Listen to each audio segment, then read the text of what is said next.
En el que, bueno, no durmieron los diputados. Bueno, en la Comisión de Hacienda no durmió anoche, ¿no? Para llegar al famoso acuerdo. Para llegar al famoso acuerdo. En el que murió la propuesta inicial con paternidad de Calderón de 2% para los pobres, y en cambio fue un 2% disfrazado de muchos modos, con un 1% al IVA y con unas fórmulas ahí como el aumento del 2% al impuesto sobre la renta y una mezcla de cosas que finalmente recuperan el 2%, ¿no? Aunque mira, yo lo que veo es lo que pasa casi cada año, ¿no? Es decir, que acaba siendo cada reforma fiscal o cada intento de remodelación de la fiscalidad o de la hacienda pública acaba siendo una miscelánea de corto, pego, etcétera. Pero los problemas estructurales de la capacidad de recaudación en México yo creo que siguen igual, ¿no? El que somos uno de los países de la OCDE con menos base impositiva, que toda la industria y el comercio o la economía informal no paga impuestos.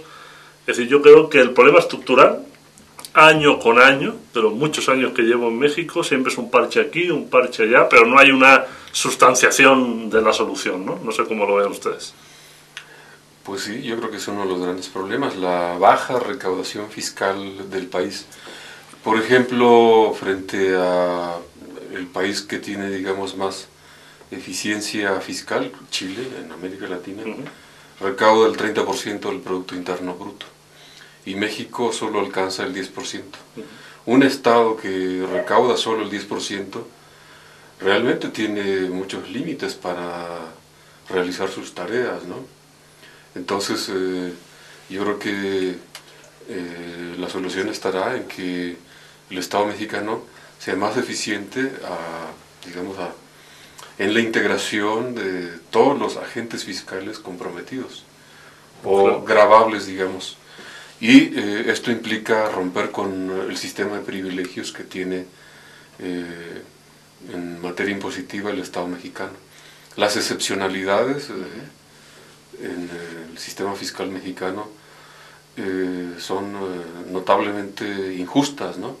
Por ejemplo, esto de que a una empresa que gana más de 500 millones de pesos tiene un régimen fiscal especial.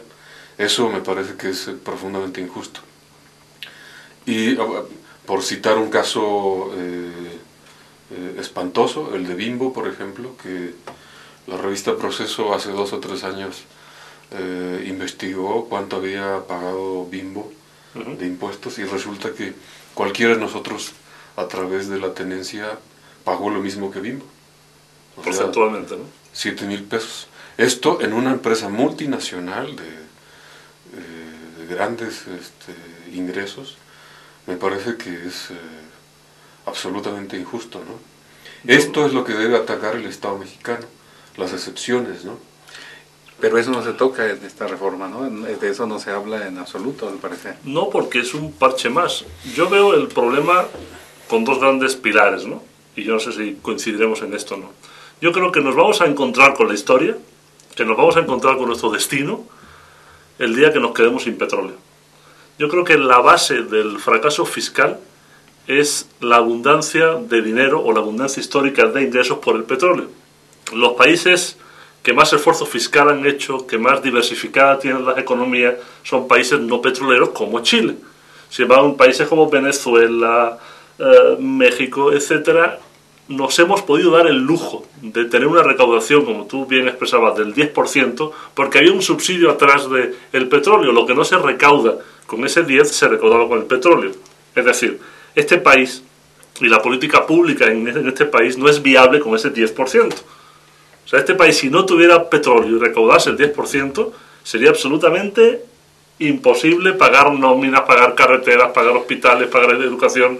Yo creo que es este tema de que se desvirtúa la capacidad. Es como el niño que no se le enseña a trabajar y el papá siempre le da heredad. Yo creo que nuestro papá ha sido el petróleo, y yo considero como un pilar número 1 que nos ha contribuido a que no funcionemos en este sentido y a desestimular una política fiscal justa y agresiva, o justa y remunerativa y redistributiva el tema del petróleo. Ese sería un pilar. Y el segundo es el de la credibilidad, que para que un Estado recaude tiene que tener credibilidad, y una credibilidad muy importante sobre la clase media en toda su gama, que es la que más paga impuestos, es la cautiva, etcétera. Y yo creo que el Estado y el gobierno en México tiene poca credibilidad para recaudar impuestos. No ahora, esto no es un problema de la coyuntura, yo creo que es un problema de hace muchísimos años, que la gente en México no paga impuestos o no tiene una cultura de pagar impuestos porque la gente no cree en el tema. Es notable un ejemplo como Noruega, por ejemplo, que según el índice de desarrollo humano de la ONU es el país con mayor nivel de vida en el mundo. Ahora, ¿qué pasa con Noruega o con Suecia en materia recaudatoria? Son países que recaudan el 70% de su producto. Esto quiere decir que el Estado tiene ahí mucha capacidad para maniobrar en torno a problemas como la salud. Seguro universal, por ejemplo, todos los países del norte de Europa tienen. Y, en fin, están protegidos por todos los lados que se les vea un ciudadano de Noruega, de Suecia o de Dinamarca o de Finlandia, también un país. En ese sentido se vuelve atractivo pagar impuestos, se ve claro para qué sirven, ¿no?